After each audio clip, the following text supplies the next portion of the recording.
แปลว่าเงินนั้นเหรียญนี่แปลว่ามันราคาสูงกว่าหมู่เบิดเงินบาทก็บ่ชำมันโดยเงินแต่ว่าในอันประเทศใดก็ตามนะบ่ชำเงินมันนี่จักคนบ่ชำเงินตัวนี้น่ะเอาจังว่าลงใช้ตัวนี้น่ะแม่มันนะแต่สิว่าอ้ายเงินแต่ว่าห้องตัวนี้ก็ยังบ่ชำมันเงินนั้นอันนั้นเฮาอีกได้บ่ชำมันเงินนั้นเหรียญเงินนั้นบาทเฮาอีกได้ชี้ได้ตัวที่โพน้ำนั่นฝนตกอยู่ทางมันบ้านเขานั่นเองมันฝนบ่ตกมันก็โทษตีตัวบ่ตุจานถ้าบ่ตรงนี่มันว่าบ่ได้ยินเสียงอันอันนั้นนะเสียงมันเว้าโอ้มันเสียเลยครับไผโทรโอ้คนเด้อ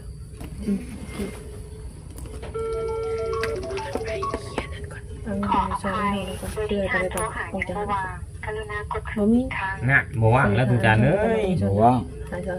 อันนี้เบอร์อันนี้เบิ่งก็เด้อเป็นเบอร์ไผอันนี้นะผมใช้อยู่แล้วเบอร์บ่ว่างนี่คนไหนโอเคๆบ้านนี่นั่นอันบ่อนเฮาไปนั่นอันเช้าอันบ้านน้องแขงนั่นโทรมาว่าอันค่อยนั่นบ่จักว่าเจ้าสิมาลงชิปลงหยังกับข่อยเจ้าโลอันนั้นอีหรอว่าฉันไดเอ้าบ่แม่นข่อยลงมันมีอันนั้นเจ้าก็ไปให้ที่ว่าบ่าวอันนั้นลูกเคยผู้ไปตัดผมน่ะไปลงเจ้าเนาะข่อยบ่สิมีหยังข่อยบ่ได้ไปลงเจ้าได้วะให้ข่อยบ้านนี่อันบอกกันอันนั้นออกติดต่อใหม่ได้เอาคือว่าบล็อกเฟซเอาไว้ล่ะบอกแล้วครับติดต่อใหม่อีกนี่นั่นติดต่อใหม่อีกติดต่อโอ้ยว่าบ่แม่นง่ายเปิดบล็อกว่าบัดนี้เปิดแล้วโทรหาเจ้ากดบ่ได้นั่นโนกดบ่ได้ที่บัดนี้โทรมาให้นะน้องเนาะยังกดก็ได้จะโทรมาให้ที่จะมาเว้าค่อยก็ว่าโยบ่แม่นค่อยว่ะคันมีให้ก็คือสิมีปดเนาะพ่อใหญ่เนาะค่อยสิให้อันหมู่เจ้าพังนำอันนั้นเพิ่นนั่นอันนี้นั่นเบิ่งก็เด้อนี่เบอร์อันค่อยโทรใช้บ่ว่างนี่แม่นเบอร์เพิ่นแหละเบอร์เพิ่นแหละนี่แท้แล้วเบอร์เพิ่น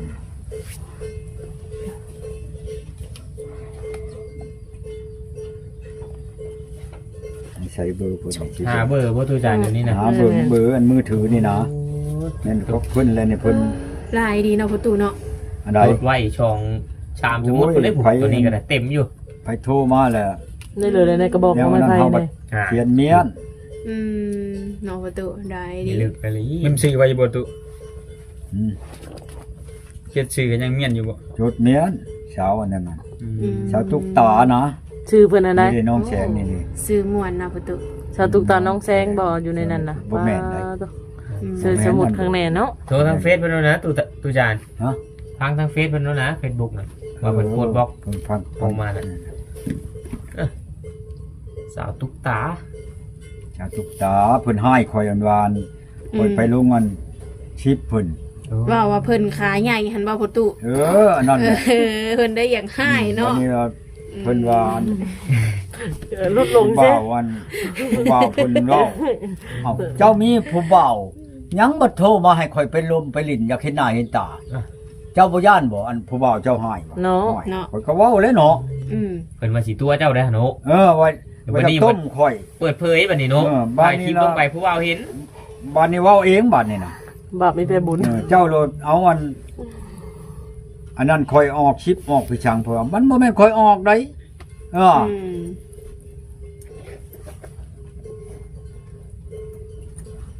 สาวคำพาบ่แม่นคำพาอยู่คือตุกตานะอื่นเดี๋ยวไปท้องแล้วไม่ใช่อัน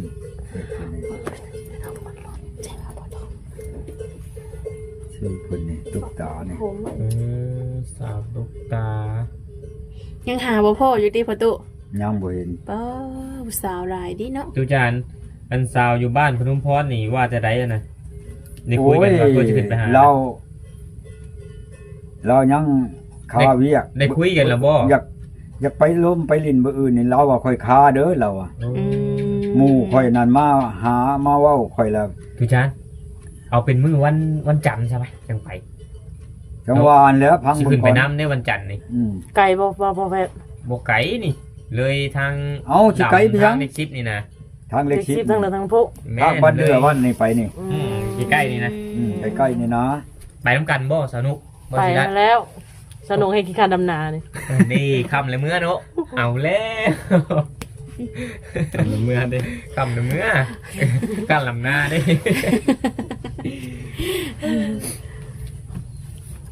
งวบขับสนุกเปิดเผยเลยไหนได้โทรมาวะ คนที่กิโตเมื่อวานนี่บ่เนาะ นั่นนั้นบ่ร้องฮัลโหลไหน ไปใช้พ่อใหญ่มานี่ ๆบ่ได้ไปใช้มานี่นั่นอยู่ อ้าวใช่ไหมไปหาผู้สาว โอ้ยบ่ได้ไปผู้เช้าต้มแล้วผู้เช้าต้มแล้ว เอาแล้วจะเป็นยังไงวะพี่ใหญ่ ผู้เช้าต้มแล้วผู้เช้าว่าอันให้ไปหลัดไปหาน่ะบ่ได้ไป เอาแล้วเป็น แล้วนี่แต่ข้าวต้มเนาะอันนี้นั่นต้มความเว้าอันนี้ต้มอันต้มเอาเงินมื้อนั้นแล้วมื้อเจ้าไปนํกันนั่นเงินนั่นกันยามันดอกเงิน2แสนนึงกันมันเอาก็ให้มันเอาซะมันว่ามันนั่นเป็นนั่นลูกพระธรรมนำพระเจ้ามันว่าแปลว่ามันน่ะบ่ต้มบ่ตุนไผสิแม่นบ่ต้มมันก็แม่นว่านั่นก็สิแม่นเอาซื่อๆบ่ได้ ยื ต้ ม ม เนาะ ดอก พ่อใหญ่เขายืม มันเว้านั่นไผเชื่อมันบ่แล้วคนโอ้ยคนเฮา เสาเด้อเสา บุญแล้วบ่ค่อยพากมันบ่แม่นพากให้มันหมอนั่นสิไปเอาคืนหมอน ผู้อันชุ่งอันเลขบัญชีมาให้นั่นเด้ก็แม่นเลขบัญชีมันเองนั่นโอ้ยมันก็เว้าว่าบ่ได้รับก็สิเป็นพี่ช่างเนาะเขาบ่ได้ป้อนที่มือบ่เห็นนะมันว่าบ่ได้รับบ่ได้หยังนั่นก็แล้วเลยเด้บัดนี้บัญชีค้าบ่อนพักบัดนี้แล้วอยู่กับใครเนี่ยพ่อใหญ่ เดี๋ยวนี้บ่ คือเสียงคนหรอ เอาก็โชคนนั้นเขาบ่แพ้น้อยเขาอันนี้ เอาผู้ชายมาปลอบใจตู้จานเนี่ย เออ ตู้จานลงฮักอีกแล้ว ฮะ เขาแพ้หน้ากับใคร ผู้เดียวนี่ นี่ แล้ เด้ ว นี่เห็นบ่นี่ คือได้ยินเสียงผู้หญิงอยู่ เอาแล้ว บ่เห็นบ่เห็นบ่นี่ ได้ยินบ่อย่างคำได้ยินเลย มีแต่นักเอกมาว่า สนุก เอาผู้ชายมาเลยเด้ เห็ อน บ่เห็นบ่ ต้นไม้ไปแล้วไง เห็นแล้วบ่วะ ต้นไม้ไปแล้ว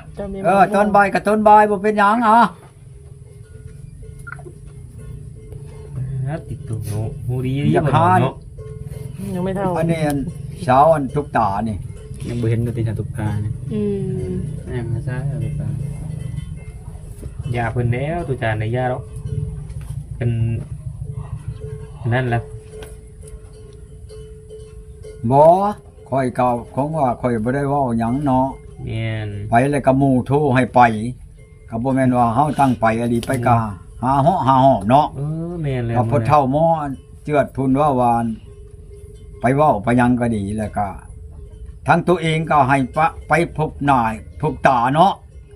เขาก็ไปคักแน่ไปฮอดแล้วก็ชื่อเหล้าชื่อเบียร์แม่นบ่แหละ กินจนบ่เบิดเบียร์ก็ได้ จนกินบ่เบิดเบียร์ก็ดีบ่พุ่นสุดท้ายมาแล้วเพิ่นเว้าว่าเฮานั่นนี่มันบ่แม่นเจ้าจะพบหน้าพบตาค่อยก็ไปพบแต่ว่าค่อยบ่เอาเจ้าบ่เอาค่อยก็บ่เป็นหยังบ่แม่นเฮาสิไปอันนั้นกับหมู่เนาะเฮาต้องไปแกล้งไปชลูอันเห็นรถนี่ก็ใครแล้วบ่คนบ่ทันได้ว่ากันหยังนี่ค่อยมารถมาเอ้าเพิ่นมาแล้วเพิ่นว่าเว้าไปชุม4ชุม5ว่าเจ้าน่ะมาลงคลิปก็จังซั่นจังซี่มันบ่แม่นลงคลิปไปไหน ได้สนุกขออนุญาตจังหน่อยคนมึน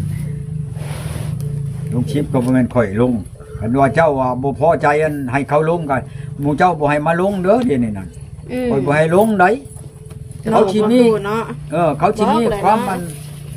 บังคับเจ้าได้เป็นหยังแบบนั้นเขาก็บ่บังคับได้ผู้ใดบ่ลงก็บ่ลงหรือข่อยอยากมาลงมื้อนึง10เทื่อก็มา ทันมันเนาะพ่อใหญ่ บ่แม่นว่าอันผู้นั้นมาลงขาขาดเอามื้อนี้ผู้นี้มาลงแขนขาดเอามื้อนี้โอ้ข่อยก็บ่ให้ลงแล้วข่อยย่านแขนขาดหรือว่าหน้าข่อยก็ให้นั่นก็เขาเอาไปหัวข่อยตัวนั้นเขาเอาไปอย่าได้ชุมาลงได้กับข่อย อย่ามันหมดเลยเนาะ คนในเมืองลาวนี่คือว่าฮู้จักเบิดอะตุก่อนนี่ แม่ เออ นะประตู เอาไปเอามาหูจักฮอดไก่ในตารางเขาพุ่น เลย เว้นว่า ไปใส่คือว่าฮู้เบิดเนาะ เอาคู่เบิด ขนาดพ่อใหญ่นั่งอยู่แต่ไหนเหินเลยเนาะ เขาตลาดนั้น คนห้องแซว ตลาดดง บ้านดงอันนารถผู้นั้นเอาตู้ผู้นี้เอาตู้คอยเป็นพี่เจ้าได้อันนี้ อืม มาใช้น้ำมันแม่นบ่ราคาแชนใช้แชนหนึ่งแชนชามเด้อเอาแต่แชนหนึ่ง FC ใส่ให้ไหน ชำได้ฉัน ตว ผู้อื่นเขาลุดให้เจ้าได้บ่เขาอยากถามเบิ่งว่า ให้คนดังเนาะ คือกันกับนี่แหล้วนี่ข้าวแพ้นี่หมู่เจ้าอยู่ในเฮือนหมู่เจ้าได้กินบ่นี่มีบ่ผู้เอาไปให้หมู่เจ้าเขาจะถามหมู่เจ้าน่ะ ให้บ่ให้ เนาะ เนาะ เขาจะถามนั่น เนาะประตู คือกันกับมันนี่แหละนี่ใบอันบัตรเติมเงินนี่หมู่เจ้าได้บ่อยู่ในเฮือนหมู่เจ้าน่ะไผเอาไปให้หมู่เจ้าน่ะ ทำสิโทรบัดนี่ เด้จับ มื้อหนึงจักใบเจ้าว่าจักอันนั้นน่ะข่อยนั่นบ่แม่นว่าอันนั้นบ่แม่นข่อยบ่ได้ได้นี่เขามาต้อนข่อยน่ะผู้เงินกับปันนี่ผู้บัตรกับปันนี่ของกินกับปันนี่หมู่เจ้าได้บ่อยู่ในเฮือนหมู่เจ้าข่อยจะถามมึงนั่น โอ้ยธรรมชาติหมู่เจ้าอันว้าวใช่ข่อยนี่ว้าวไปพี่ชั ป ง ระตู อืม อืมเป็นความประ อิจ ตู ฉามาจักบ่ อ้าว เนาะ อิจฉาก็บอกกระเจ้าเอามานั่งถ่ายคลิปประตู ตาประตูมาจักบ่ คันเป็นแม่ยาแม่หญิงอีก เป็นผู้ชาวนะมานั่งอยู่น้ำข่อยนี่ เขาให้อีกค่าลดค่าน้ำมันมาน่ะหลายปานใดแสนหนึงข่อยมาแต่หันเขามาเขาให้ช้ำอีก ให้เงินนั่น เนาะ คือมื้อนั้นแล้วข่อยไปอันผูกแขนนั่น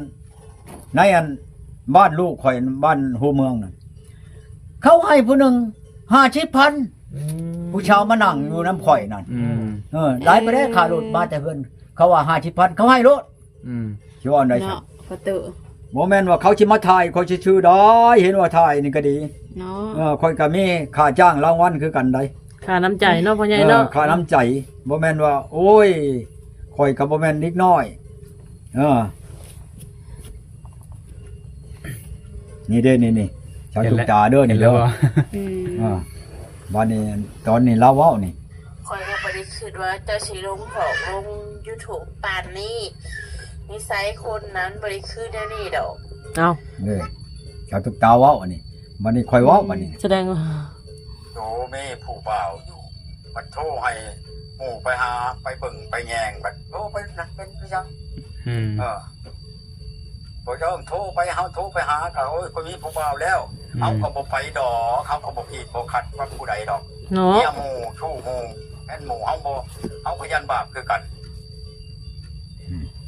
ข่อยว่าใช่เพิ่นเห็นว่าเป็นคนคือเฮาก็ท่านได้ท่านเอาท่านได้ท่านนั่นเขาก็บ่เห็นลายเมียเฮาก็เบิ่งข้างแน่ซะก่อนดอกเห็นว่าเป็นอันนี้ก็ดี เนาะประตู อันนี้เพิ่นเว้าอันนี้ เราก็บ่ฮู้จักแม่ข่อยนะเราบ่เป็นหนังสือเจ้าก็บ่ต้องว่าเอาลง YouTube จะดึบแล้วก็คือแล้วคือจบ พระตัวเดือ เพิ่ ด นอันนี้ หมู่บ่นั่นน่ะ หมู่เพิ่นมาเว้าเนี่ย เราหมู่มาซอย อันนี้ค่อยเว้าตำบิดอันนี้ค่อยเว้านี่ ใครบ่เป็นหนังสือ สม ตัว มุ จ้ะ ติว่าค่อยไปหาเจ้าน่ะบ่แม่นว่านั่นได้เจ้าให้ค่อยไปไปแล้วอันให้จะเห็นหน้าเห็นตาค่อยไปมื้อนั้นน่ะ อืม ไปแล้วน่ะชุมลงชิปเขาไปลงบัดนี้เจ้าก็เห็นอยู่เจ้าชุลงเด้อชิปไปทันทีเจ้าบ่เห็นว่าอันใดบัดนี้ ก็บอกแล้วเนาะ มีความเว้านี่มาหาข่อยมันบ่แม่นได้เด้อเจ้าบ่มักบ่ฮักข่อยก็บ่เอานะเจ้าน่ะก็ดี เนาะ ข่อยบ่แม่นข่อยสิหลงไหลว่าไปสิไปเอาเจ้าดอกมื้อนั้นผู้บ่าวเจ้ามักกันแล้วก็เอากันโลดเด้อ เนาะประตู บ่แม่นข่อยไปเอาเจ้าได้มื้อนั้นเจ้าโทรมาว่าปาลินน้ำแน่มาจากเห็นหน้าเห็นตากันข่อยก็ไปมื้อนั้นน่ะบ่แม่นว่าข่อยไปเอาเจ้าไปขอไปไหวเจ้าได้มื้อนั้นได้เจ้าจะได้ไผก็เอาโลดแล้วข่อยบ่ได้ขอบ่ได้ไหวได้เด้อ เดือดแห้งขนาด เนาะ เอาเข้าจะได้เจ้าบัชิมาก่อปัญหาเพียงกับข่อยข่อยก็ว่าอยู่บ่มอมอยู่กับแม่เจ้าไปแล้วก็บอกอันนิดข่อยออก เนาะ เอาก็ไปจังเอาว่าวันพอดีก็มักบ่มักข่อยบ่ไปที่ไปคุ้มเมาดอกบ่เอาก็ให้เอาบ่ได้ก็ให้ได้ข่อยก็บ่ได้ว่าดอก เนาะ เห็นว่าข่อยไปก็ดี อืม แม่นแล้วพ่อใหญ่ ถือแล้วเนาะ อยู่เจ้ามีผู้บ่าวเจ้าบ่โทรให้ข่อยไปเบิ่งหน้าเบิ่งตายพี่สั่ง เนาะ รู้จักอยู่แล้วโอ้ยซะมันแล้วมันมาว่าทีหลังมันบ่แม่นได้ เนาะ เอาเงินเบาอันนั้นแพทย์น้อยผู้ใดไปลงมันชิปเจ้าน่ะบ่แม่นค่อยไปลงเด้อคนบ่ได้มีชิปมีไล่เพียงกับเจ้าได้เด้อ เพิ่นมียอมรับเนาะพ่อใหญ่เนาะ โดย ปัดไปแล้วลงแล้วก็บอกที่เนาะ แม่น พวก บอ เขา ก ลง แล้ นะ ว หัน โดย เจ้าจะมาลงได้ค่อยบ่เอาได้นั่นนี่นั่น พยานผู้บ่าวเขาเห็นเนาะ บ่ลงเลยแม่นบ่ แม่นแล้ว เขาก็ลงใช่แต่ค่อย แม่น อันนี้เจ้าบ่มานั่งอยู่กระเชยอยู่ เนาะ อืม กินเบียร์เชยอยู่เนาะ เอาบ่พ่อนี่ก็บ่แม่นค่อยกระดิกน้อยอีก โดย บ่แพทย์ก็เล่าก็บ่แม่นเด็กน้อย เนาะ บ่เจือดก็บ่แม่นเด็กน้อย แม่นแล้ว โอ้ยลูกอยากกินขนมเอาลูกแล่นไปอันชื่อขนม มิดเลย ไปแล้วก็อันบล็อกกันเน็ตออกเลย โทรหาแม่ว่าโทรมาใช้มันเบิ่งดูมันอยู่ใช้โทรใช้กะบล็อกออกเลยก็แล้วซื่อๆก็บ่ได้บอกกันเนี่ยบอกแต่แม่แล้วโอ้ยสิเมื่อเด้อแม่เด้อเมื่อเราอ่ะบัดแล้วมันมาแล้วมันสิให้มันนั่นต่อนั่นออกให้ว่าฉะนั้นสิให้มันถามว่าฉะนั้น ปดเนาะ ถามแนวอื่นนี่ค่อยมีผู้บ่าวจังซั่นจังซี่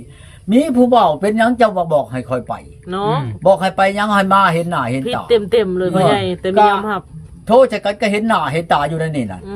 ข่อยก็ให้เบิ่งเบิดครอบครัวข่อยเฮือนเท่านั้นหลังงัว คุยกันจักมือพ่อใหญ่จังไปนะ ฮะ คุยกันจักมือจังได้ โอ้ย ไป อย่าเข้าเป็นเดือน เนี่ย ก็พอเท่าหมดเจือด ม เอามือเพิ่นอันยังมาให้นี่ได้ แล้ววันนี้เราคือล้มจากคันใดผู้บ่าว นั่นแล้วจังหวะมือถือก็มีอยู่นำข่อยนี่เบอร์เพิ่นน่ะเบอร์เน็ตก็มีบัดนี้เบิ่งหน้าเบิ่งตาข่อยก็มื้อนั้นข่อยก็ลงไปอันชิโนเนาะแล้วให้ข่อยได้ก็ข่อยสิตะกี้ข่อยว่ามื้อใหม่พุ่นได้สิไปได้ ให้อย่าเห็นหน้าเจ้านะ บัดไว้นั้นเจ้านั่นเว้ามื้ออื่นแล้วมื้ออื่นมามื้อนี้เป็นหยังชนะข่อยละไปแล้วมีความเว้ากับข่อย นี่เด้เห็นแล้วบ่ เนาะนี่คือปัญหา คันว่า เนาะ โอ้ยข่อยนั่นข้าเวียกข้านั่นไปแล้วก็แม่เฒ่าน่ะก็เว้ามันนั่นคนอันก้นนักก้นนั่นหนาแท้ๆใดว่าชนะมันเฮ็ดเวียกก็บ่ได้ว่องได้ไวคือหมู่ใด ตะเป็นตะปะบอก โอ้ พ่อย ใหญ่ ข่อยคนกะเปะกะปาได้ไม่เท่าอ่ะกะย่าดอกไม่เท่าคะแนนบ่ได้บ่ดีเอากันแหละก็หน้าข่อยกะบ่ได้ชูเฮ็ดดอกมีแต่จ้างเอาไม่น่าถึงมีอีหลีงัวควายก็งัวควายน่ะก็เบิ่งกันนั่นอยู่ จริงบ่นะ ชนะ เรื่องเติม บัด โอ้ยจะเป็นเฮ็ด ไปแล้วมันบ่ชมความตัวเว้าหั่นน่ะ ไปเปลี่ยนมาที่คนละคนอีก อันเบิ่งกว่านี่เข้านี่ถามบ่แพทย์กว่าไปนำกันเนาะแม่นั่นหาข้าวให้เรากินแน่อันนั้นอยู่หันอันนี้อยู่นี่ก็เลอะๆละๆกันดอกก็เลยค่อยก็บ่ได้ว่านั่นเนาะหมู่หาให้กินก็กิน นั่นแหละ